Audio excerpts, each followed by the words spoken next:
말씀의 제목을 한번 따라하겠습니다. 주님께서 칭찬하시는 교회. 주님께서 칭찬하시는 교회. 오늘 본문의 말씀은 7교회 중에 두 번째 해당하는 서머나 교회에 보내진 편지입니다. 이 서머나 교회는 서머나라는 도시에 세워진 교회입니다. 지금으로라면 티르키예라고 하죠. 티르키예라는 나라에 3대 도시가 있습니다. 하나는 이스탄불입니다. 역사와 문화의 중심 도시인 이스탄불. 그리고 정치와 경제의 중심인 앙카라, 수도 앙카라가 있습니다. 그리고 오늘 본문에 말씀 나오고 있는 이 서머나, 오늘날 이즈미르라고 하는 인구가 가장 많은 그런 도시입니다.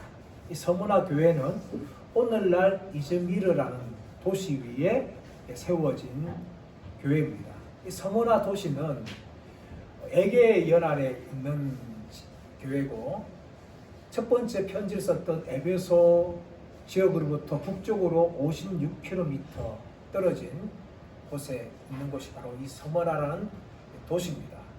이 서머나라는 도시는 BC 주전 1000년경에 세워졌습니다. 역사적으로 봤을 때 3000년이 훨씬 넘은 아주 오래된 도시입니다.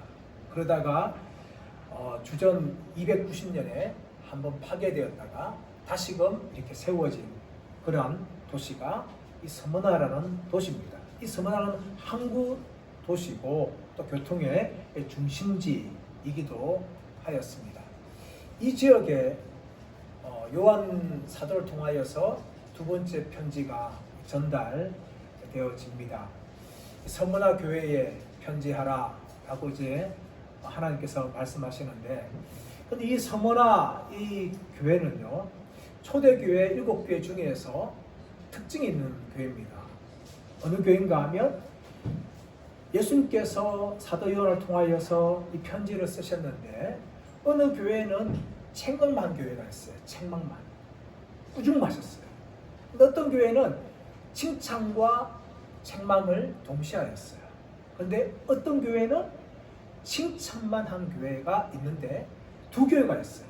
바로 빌라델비아 교회와 이 서머나 교회입니다. 예수님께서 사도 요한을 통하여서 꾸중과 책망을 하지 않고 오직 칭찬만 하신 교회, 그 교회가 바로 이 서머나 교회라는 것입니다. 저는 우리 객기교회가 설립된 지 120년이 넘은 교회라고 들었습니다. 정말 역사를 가지고 있는 교회, 우리나라 선교 초기에 세워진 아주 귀한 유구한 역사를 가지고 있는 교회입니다. 저는 이 객기교회가 이 서머나 교회처럼 주님께 칭찬만 받는 그런 교회가 되기를 예수님의 이름으로 축원합니다. 자, 그렇다면 어떻게 이 서머나 교회가 예수님께 칭찬만 받을 수 있었느냐? 오늘 본문은 세 가지의 특징을 이야기합니다. 하나는 무엇인가 하면 따라하겠습니다. 오직 예수님만 섬기는 교회. 오직 예수님만 섬기는 교회. 서머나 교회 첫 번째 특징이 무엇인가 하면 오직 예수님만 섬기는 교회였다는 겁니다. 8절 말씀 읽어볼까요? 8절 말씀 시작. 서머나 교회의 사자에게 편지하라. 처음이며 마지막이요 죽었다가 살아나신 이가 이르시되, 예수님께서 소개하시는데 나는 처음이요 마지막이며 죽었다가 살아나신 이다 라고 예수님이 당신이 누구신지에 대해서 이 서머나 교회에게 그렇게 예수님이 자기를 드러내셨습니다. 처음이요 마지막이라는 표현은 요한계시록에서 하나님에게 처음 사용되었어요. 나는 알파와 오메가요, 처음이요 마지막이다. 이 처음이요 마지막이라는 것은 예수님께서 역사의 주관자 되신다는 것을 드러내시는 표현입니다. 아멘. 예수님은 어떤 분이십니까? 예수님은 역사의, 모든 인류 역사의 처음이요 마지막으로서 모든 역사를 주관하고 계시는 것입니다. 이 땅의 지구의 역사, 과학자마다 다 다르기 때문에 얼마냐 하는 것을 우리가 알 수 없지만 하나님이 천지를 창조하신 후에 이 지구의 모든 역사는 하나님께서 주관하고 계심을 믿습니다. 그러므로 성경은 하나님에 대해서, 예수님에 대해서 나는 처음이요 마지막이다 라고 말씀합니다. 그리고 죽었다가 살아나시니다. 예수님은 우리의 죄를 위하여 십자가에 죽으셨다가 3일 만에 부활하셨습니다. 그러면 예수님께서는 처음이요 마지막이며 나는 죽었다가 살아나셨다라고 이야기합니다. 이 죽었다가 살아났다는 표현이 이 서문화 교회와 너무나 절묘하게 어우러지는 겁니다. 서문화 교회도 리디아 왕국에서 파괴되었다가 다시금 재건된 그런 도시가 바로 이 서문화 도시예요. 그러므로 이 서문화 도시에 세워진 교회를 향하여서 예수님께서 나는 죽었다가 살아나십니다 하고 예수님께서 자신을 그렇게 드러내고 계시는 겁니다. 그런데 이 서문화 교회는 바로 처음이요 마지막 되시며 죽었다가 살아나신 오직 예수 그리스도만을 섬기는 교회가 바로 이 서문화 교회였습니다. 사랑하는 여러분, 우리는 하나님을 믿습니다. 근데 여러분, 하나님을 믿는 종교가 우리 기독교가 있는 게 아니에요. 기독교는 뭡니까? 하나님을 믿어요. 그런데 그 기독이라는 단어를 참 많은 분들이 모르시더라고요. 교회를 오래 다녔는데 왜 기독교냐? 이거를 모르시는 분이 계셔요. 기독이 뭡니까? 그리스도를 한자로 옮긴 겁니다. 그게 기독교예요. 근데 막 교회는 다니는데 이 교회가 도대체 무엇을 믿는 교회냐를 잘 모르고 다는 분들이 의외로 많다는 것을 제가 목회하면서 발견을 했습니다. 우리 기독교는요, 바로 예수 그리스도께서 하나님이심을 고백하고 믿는 그런 교회입니다. 할렐루야. 여러분, 세상에 보시면 유대교도 하나님을 믿어요. 그렇죠? 이슬람도 하나님을 믿어요. 그런데 예수님을 통하지 않고 믿는 그 하나님은요, 우리가 믿는 하나님이 아니에요. 유대교의 하나님은 구약에 머무는 여호와 하나님만 이야기하죠. 이슬람의 하나님은 알라를 이야기합니다.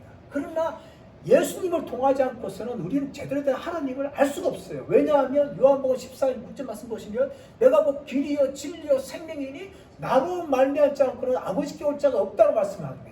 우리가 참다운 하나님 아버지를 믿기 위해서는 예수님을 믿어야 온전한 하나님을 알 수가 있는 거예요. 그러므로 유대교가 믿는 하나님, 이슬람 믿는 하나님은 다 잘못된 하나님을 믿고 있는 거예요. 예수 그리스도를 믿지 않으면요, 하늘에 계신 하나님 아버지를 믿을 수 없는 거예요. 그뿐만 아니라 예수님 어떤 분입니까? 하나님 아버지와 동등하신 제2의 하나님이십니다. 그 예수님을 믿는 종교가 바로 우리가 가지고 있는 기독교라는 겁니다. 그 기독교는 바로 예수님을 하나님으로 믿는 그런 신앙을 가진 사람들이 바로 기독교인이라는 걸 말합니다. 그래서 예수님에게 뭡니까? 하나님이라는 절대 호칭을 붙일 수가 있는 거죠. 오늘날요, TV를 보게 되어지면 영어 갓이라는 단어를요, 참 사람들이 쉽게 사용하더라고요. 스포츠의 유명한 스타들을 향하여서 이 갓이라는 이름을 붙입니다. 그래서 유명한 축구 선수인 메시를 향하여서 갓 메시, 갓 호날두, 이게 갓이라는 하나님의 단어를 붙이고요. 또 가수를 향하여서 갓뭐, 탤런트를 향해서 갓뭐, 이런 식으로 이 갓이라는 단어를 흔하게 사람들이 붙입니다. 다 우상이에요. 아이들이 뭡니까? 우상이라는 거죠. 우상. 제가 몇 년 전에 편의점에 가서, 마트에 가서 이 짜장면 하나를 발견하고 충격을 받았어요. 왜 충격받았는가 하면 그 짜장면 이름이 갓 짜장면. 도대체 탤런트에도 운동선수에도 갓이라 붙이는데 이제는 짜장면까지 갓을 붙이냐 하면서 목사로서 열받았어요. 열받았는데, 근데 그 이유가 뭔가 제가 자세히 보니까 이 짜장면을 향해서 갓 볶아낸 짜장면 해서 갓이라 붙인 거예요. 그래서 제가 그때부터 마음 편하게 이거 사가지고 얼마나 맛있으면 갓 볶아면 짜장면 했을까 해서 그것을 끓여 먹었던 그런 적이 있었습니다. 사람들이 이 갓이라는 단어는 오늘날 사람들에게 너무 붙이는 단어예요. 그러나 오직 유일하신 삼위일체 하나님에게만 붙여야 된 단어를 사람들이 이렇게 여기면서 그렇게 사용하는 것이 종종 있습니다. 우리 객기교회가 위치한 곳은 경북이에요. 다리만 건너면 대구 달성거리입니다. 이 대구는 전국적으로 유명한 우상 지역입니다. 특히 팔공산에 있는 갓바위는 평일날도 2,000명, 3,000명 찾아온다 그러고 공휴일되면 10,000명씩이나 그 높은 갓바위에 올라와서 거기서 자기의 소원을 빌고 있습니다. 여러분 대구만 그럴까요? 아닙니다. 여러분.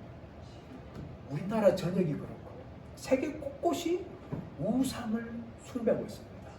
창조주 하나님을 섬겨야 되는데 그 창조주 하나님을 섬기지 않고 세계 곳곳에, 대구 곳곳에, 우리나라 전역에 우상을 숭배하고 있고 그 우상을 향하여 절을 하고 우상을 향하여 자신의 소원을 아뢰고 있는 사람들이 참 많습니다. 그렇게 우상 숭배하면서 그것이 잘못된지도 모르고 평생 그런 신앙에 빠져서 그렇게 쭉 가는 사람들이 허다하게 많은 거죠. 너무나 안타까운 것입니다.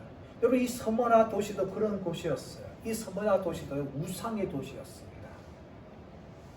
이 서머나 도시는요, 주전 195년에 로마 신을 위해서 신전을 만들었습니다. 그리고 주후 23년에 황제를 위하여서 그 당시에 이 소아시아 지역의 유명한 도시였던 에베소와 경쟁을 하다가 로마로부터 선정을 받았어요. 그래가지고 티베리우스 신전을 이 서머나 도시에 세웠습니다.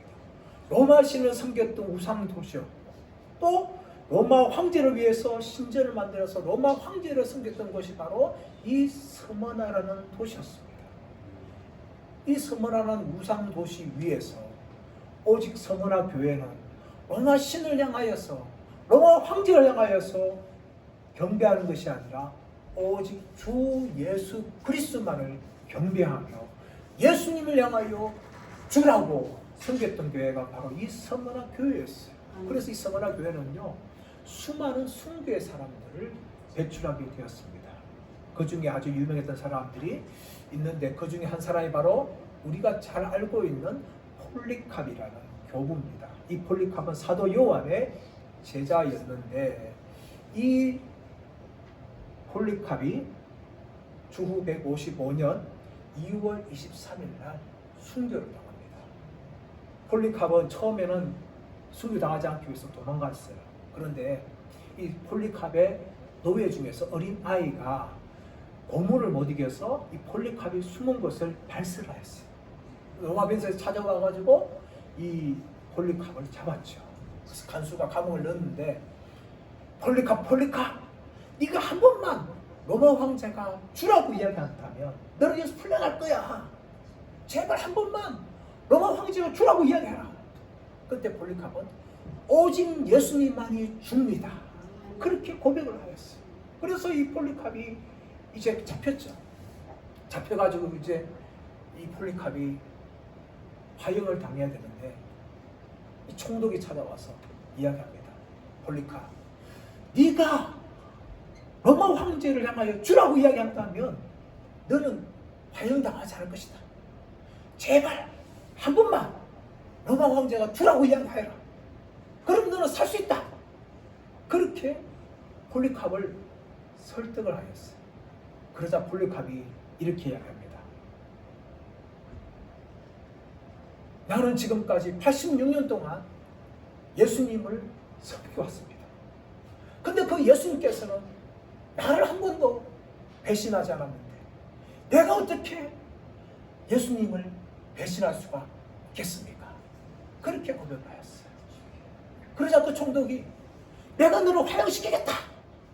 그렇게 엄포를 합니다. 그러자 폴리캅이 다시 말합니다. 이제 곧 꺼질 불로 나를 위협하지만 당신은 영원히 꺼지지 않는 불을 알지 못하고 있어. 그렇게 폴리캅이 총독을 향하여 말을 합니다. 그래서 총독이 열받은 거죠. 열받아가지고 얘들아 불을 지펴라. 더 크게 지펴라. 하면서 장작에 불을 때우는데 그 불을 타려고 폴리캅을 태우려고 하는데 바람이 불어서 그 바람 불길을 폴리캅 반대 방향으로 가게 한 거야. 그러자 그 불도 폴리카프를 태우지 못했어요. 그래서 옆에 있는 로마 병사가 창으로 폴리카프를 찔렀어요. 그렇게 순교를 당하였습니다. 그 순교자를 배출한 교회가 바로 이 서머나 교회였어요. 로마 신들을 섬기지 않고 로마 황제를 섬기지 않고 오직 처음이요 마지막 되시며 죽었다가 살아나신 주 예수 그리스도만을 섬기는 교회가 바로 이 서머나 교회였습니다. 저는 개교교회가 그런 교회가 되기를 축복합니다.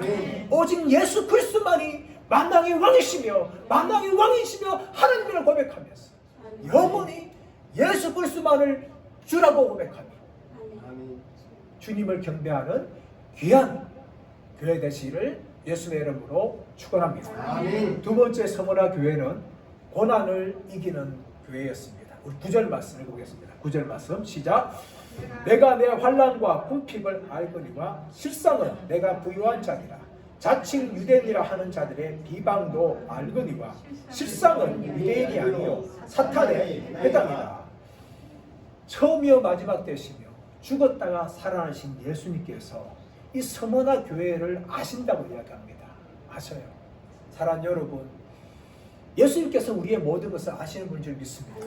우리 마음의 눈물과 우리 마음의 근심과 걱정과 한숨까지도 우리 예수님은 다 아시는 분이심을 믿으시기를 축복합니다. 오늘 서머나 교회를 향하여서 먼저 내가 내 환난을 안다라고 이야기합니다. 환난. 헬라어는 틀리십스. 이 단어는 뜻하는 의미인가 하면요. 우리나라는 잘 하지 않지만 저 이스라엘 같은 경우는 포도를 딸 때 그 포도즙을 만듭니다. 포도를 만들기 위해서 어떻게 하는가 하면 큰 통에 포도를 넣은 그 후에 사람들이 올라가서 막 밟습니다. 깨는 거죠, 깨는 거. 그게 바로 이 환난이라는 환난. 우리의 영혼이 있는데 뭔가 큰 돌덩이에 의해서 우리가 눌림을 당하는 것. 그 표현이 바로 이 환난이라는 거죠. 근데 환난은 한 단수가 아니라 환난들이라는 거죠. 우리 인생에 믿음의 길을 걸어가면서 얼마나 환난이 오는지 모릅니다. 평탄한 길 아무도 없습니다. 목사인 저도 예외가 없죠. 우리 인생에 정말 수많은 환난들이 우리 가운데 찾아오는데 이 서머나 교회는 신앙으로 말미암아 찾아오는 환난이 이 서머나 교회에 있었던 거예요. 근데 예수님께서는 그것을 내가 알고 있다라고 이야기합니다. 그리고 또 무엇을 한다고 말합니까? 궁핍을 내가 한다. 이 궁핍이라는 헬라 단어 프트케이아라는 단어인데요. 이 궁핍이라는 것은 절대적인 가난을 이야기합니다. 우리나라 지금 경제가 좀 어렵습니다. 자영업자들 힘들고 전세 실업이 잘 되지 않고 우리 물가는 오르는데 임금은 그대로고 참 우리 성도들이 참 어려운 가운데 있어요. 근데 그래도 우리나라는 아직까지 먹고 살만하지 않습니까? 절대적인 가난을 벗어났어요.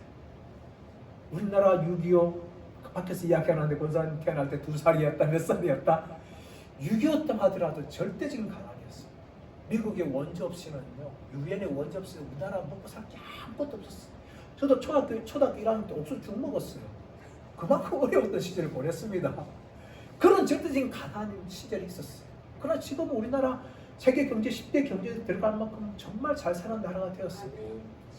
그러나 이 서머나 교회는요, 파투케야 절대적인 가난이 있었어요. 절대적인 가난. 왜냐하면 이 서머나 교회의 대부분 성도들이 노예였어요. 노예. 그 사회에 정말 밑바닥에 있는 사람들이 예수 믿었어요. 그렇기 때문에 가난했죠. 두 번째는 무엇인가 하면 예수 믿기 때문에 핍박과 약탈을 당했어요. 그 당시에 예수 믿는 사람들은 정말 어려움 많이 당했습니다. 다 빼앗긴 거 다 빼앗긴 거. 특히 이 지역이요, 우상의 땅이잖아요. 예수 믿기 때문에 얼마나 사람들로부터 약탈을 많이 당했는지 몰라요. 지금도 이슬람 땅에 가면요, 이슬람 땅 가운데 예수 믿는 사람들은요 정말 가난합니다. 사회에서도 버림받고 가족들을 버림받아요. 제가 이집트 성지순례 간 적이 있는데 그 이집트 땅 가운데 곱트 기독교들이 있습니다. 동방 정교회의 한 종파인데요. 이 곱트 기독교들이 있는데 이 사람들 대부분 어디 사는가 하면 쓰레기 근처에 살아요. 주류가 이슬람이니까 이 기독교인들이 주류사에 들어가지 못하는 거예요. 다 정말 배우지 못한 사람들. 그런 사람들이 그래도 끝까지 신앙을 지키고 있어요. 사회에서 정말 밑바닥 인생이었지만 그래도 불구하고 예수님을 끝까지 지금도 믿고 있어요. 여러분 지금 서문하게 그런 교회였어요. 절대적인 가난당하였어요. 정말 먹고 살 것이 없었어요. 근데 불구하고 끝까지 예수님의 이름을 이들이 붙잡고 있었던 것이었습니다. 또 하나 뭡니까? 유대인의 비방이라고 합니다. 비방, 블레스페미아. 이 비방이라는 중상모략, 회방 이런 의미를 가지고 있어요. 예수 믿기 때문에 온갖 거짓말들을 막 듣는 거예요. 사람들 중상모략 듣는 거예요. 이것이 바로 스무나 땅에 있는 이 스무나 교회의 성도들이었습니다. 사도 바울 보십시오. 사도행전에서 복음을 증거할 때마다 유대인들의 해방들이 얼마나 많은지 몰라요. 십자가에 죽은 예수를 전한다 하면서 예수 복음을 증거하지 못하게 하려고 유대인들이 얼마나 사도 바울을 괴롭게 하고 힘들지 하는지 몰라요. 또 이 로마 사람들 향하여서 이 사도 바울은 천하를 어짓게 하는 사람들이다 하면서 그렇게 비방하고 회방하는 사람들이 바로 유대인들이었습니다. 이 스무나 도시 안에도 유대인들이 스무나 교회 성도를 향하여서 끊임없이 비방을 하였습니다. 기독교 역사는 아마 이 비방받는 역사일 겁니다. 초대교회 때부터 기독교인들은 참 수많이 이 비방을 당하였습니다. 기독교인들이 모여서 떡을 나누고 포도주를 나눈다니까 저 사람들은 식인종이다. 그렇게 비방을 당하였고 로마 신들을 섬기지 않으니까 저 사람들은 무신론자다 하고 비방을 당하였습니다. 그런 수많은 비방을 당하였죠. 또 우리나라에도 과거에 교회를 향해서 얼마나 많은 비방이 있었습니다. 절을 하지 않으니까 저놈들은 예의도 모르는 놈들이다. 또 교회에도 청년들 모이니까 교회는 열애당이다. 또 교회에서 사랑하면서 저들 이기주의 집단이다. 온갖 비방들이 끊임없이 교회를 향하여 있었던 것이죠. 이 스무나 교회는요, 첫 번째 환난, 두 번째 절대적인 가난, 세 번째 온갖 비방이 있음에도 불구하고 끝까지 믿음을 지키면서 나아갔다는 것입니다. 사랑하는 여러분, 예수 믿는 게요 참 쉽지 않더라고요. 예수 믿는 그 순간부터 심지어 가족들로부터 미움당하게 됩니다. 그전에는 평화롭죠. 평화로운데 예수 믿는 그 순간부터 핍박이 시작되어지죠. 제가 월요일 날 부산에 장례가 있어서 다녀온 적이 있는데요. 그 집안이 어떤 사람들은 불교, 어떤 사람은 기독교, 어떤 사람은 무교 해가지고 그냥 이것저것 하지 말고 그냥 장례를 치르는데 불교 믿는 사람도 절을 하고 무교도 절을 하고 그런데 기독교 집사 부부가 있는데 절을 하지 않으니까 너희들은 왜 부모한테 절을 하지 않느냐 그런 식으로 공격을 당하는 거죠. 아무리 집안 식구라도 예수 믿는 그 순간부터요 공격을 당하는 겁니다. 결코 믿음의 길이요 쉽지 않은 것입니다. 때로는 환난도 당해야 되고 때로는 예수 믿는 것 때문에 분필도 당해야 되고 때로는 이렇게 비방도 사람들로부터 조롱도 모욕도 당해야 되는 거죠. 그러나 여러분 이 서문화 교회는 이런 모든 어려움이 있었지만 이 모든 고난 속에서 끝까지 예수의 십자가 붙잡고 또한 예수님을 주라고 부르면서 이렇게 믿음의 길을 걸어왔습니다. 저는 개교계 모든 성도들도 이 모든 고난을 이기는 교회가 되시기를 예수님의 이름으로 축원합니다. 아멘. 세 번째, 이 서문화 교회는 끝까지 충성하는 교회였습니다. 우리 10절 말씀 볼까요? 10절 말씀. 10절 시작. 너는 장차 고난을 두려워하지 말라. 볼지어다 마귀가 장차 너희 가운데 몇 사람을 오게 던져 시험을 받게 하리니 너희가 10일 동안 환난을 받으리라. 내가 죽도록 충성하라. 그리하면 내가 생명의 관을 내게 주리라. 너는 장차 받을 고난을 두려워하지 마라. 예수님께서 서문화 교회를 향하여서 미리 예수님께서 위로해 주시고 격려하십니다. 이제 서머나 교회에 큰 핍박이 찾아와요. 폴리캅 교부가 순교할 만큼 이 서머나 교회에 큰 핍박이 그렇게 찾아오는데 예수님께서 미리 너는 앞으로 장차 받을 고난을 두려워하지 마라 라고 말씀하십니다. 그렇게 예수님이 위로해 주시죠. 그러한 후에 어떻게 말씀하십니까? 볼지어다 마귀가 장차 너희 가운데 몇 사람을 오게 던져 시험을 받게 할 것이다. 감옥에 넣는다는 거죠. 예수님이 그냥 정신적인 핍박만 있으면 견딜 수가 있는데 몸을 감옥에 집어넣는다는 거예요. 육체적인 핍박도 찾아온다는 것이죠. 이렇게 총체적인 핍박이 오게 되어지는데 그것이 뭡니까? 시험이라는 거예요. 시험. 누가 하는 거예요? 마귀가 성도들을 감옥에 넣어서 시험한다는 시험. 성경에 이 시험이라는 단어 의미가 두 가지로 상대해집니다. 하나는 유혹이죠. 유혹. 마귀가 40일 동안 굶주린 예수님을 시험하는 그건 유혹입니다. 유혹. 또 한 가지 의미가 뭔가 하면 연단입니다. 테스트죠. 하나님이 아브라함을 시험하신 테스트입니다. 오늘 이 본문에는요, 사실 두 가지 의미가 다 들어있어요. 마귀가 성도들을 시험을 하지만 그 마귀의 시험은 누구 안에 있어요? 하나님 안에 있죠. 결국 하나님께서 마귀를 통하여서 성도들을 시험하는 거예요. 마귀가 하는 것은 뭡니까? 유혹이죠. 성도들이 예수님을 버리고 넘어지도록 유혹을 하지만 하나님께서 마귀를 통해 사용하신 건 뭡니까? 이 모든 걸 통하여서 교회가 더욱더 믿음이 연단되어지고 믿음이 강해질 수 있도록 하나님이 마귀를 통해서 성도들을 유혹하게 될 것이죠. 이 두 가지 의미가 다 들어가 있습니다. 그런데 이런 유혹과 시험이요, 바로 우리의 신앙을 연단하지만 이 연단은요 항상 기간이 정해져 있어요. 오늘 말씀 보시면 10일 동안, 10일이라는 것은 이 상징적인 의미입니다. 상징적인. 사실 숫자 그대로 10일이 아니라 아주 긴 시간이지만 제한되어 있는 시간. 우리 인생 살다 보면 믿음을 당하는 이 환난들은요 한 번만 끝나는 게 아니죠. 우리가 평생 죽을 때까지 우리는 이 환난에 벗어날 수가 없어요. 환난 한 번만 당하고 끝이 나면 얼마나 좋을까. 이제 내 승리했다. 나 죽을 때까지 이제 두 다리 뻗고 자면 된다. 그렇지 않지 않습니까? 우리가 죽을 때까지 환난을 당하지만 이 환난은요 때로는 길 수 있어요. 그러나 이 모든 것은 다 제한적인 겁니다. 하나님의 정하신 시간이 있어요. 그 시간 동안 환난을 받게 되어지는데 이 환난의 기간 동안 이 선문화 교회가 해야 할 일이 무엇입니까? 네가 죽도록 충성하라. 죽도록 충성하라. 죽기까지 그리고 죽을 정도로 충성을 하라. 충성이란 단어는 헬라어로 피스토스, 신실함을 이야기합니다. 믿음은 피스티스, 같은 의견을 가지고 있어요.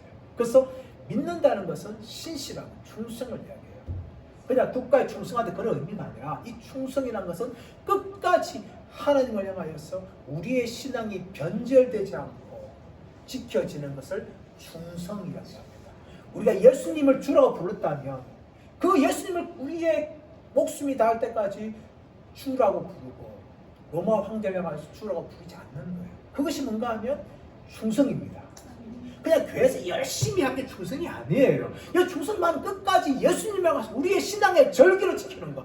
마치 농계가 임진왜란 때 절기를 지키기 위해서 촉성로에서 일본 외장을 껴안고 절기를 지킵니다. 그것이 바로 충성이라는 거예요. 오직 예수 그리스도를 향하여서 우리의 왕 되신 예수 그리스도를 향하여서 우리가 죽을 정도로 믿음을 지키는 것이 바로 죽도록 충성하라 라는 의미입니다. 이 서머나 교회는 그런 위기를 당하였어요. 폴리캅이 순교당할 때까지 그들의 목숨을 내놓을 정도로의 이 핍박이 있었어요. 그리고 예수님께서는 너희가 찾아오는 장차 고난을 두려워하지 말라 라고 위로하면서 그 고난을 이길 수 있는 비결이 뭔가 하면은 오직 예수님을 위하여서 죽음을 아까워하지 않는 겁니다. 예수님께서 마가복음 8장 34절 말씀 보시면 누구든지 나를 따라오려거든 자기를 부인하고 자기 십자가를 지고 나를 따를 것이니라 라고 말씀합니다. 여러분, 신앙이 뭡니까?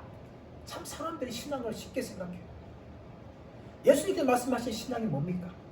자기를 부인하고 자기가 이제 주인이 아니고 오직 예수님이 주인된 그 자기 부인이에요. 두 번째 뭡니까? 자기 십자가를 지고 나를 따를 것이다. 여러분, 흔히 목사님들이 사명을 감당한다라고 이야기하는데 첫 번째 의미는 그게 아닙니다. 십자가 뭐예요? 십자가 지면 죽는 거예요. 예수님 당시에 갈릴리에 폭동이 일어났는데 2,000명이 십자가에 달렸어요. 네? 그것을 유대인들이 보았어요. 그러므로 십자가를 진다는 건요, 죽는 걸 이야기합니다. 그리고 믿음은요, 결코 쉬운 게 아니에요.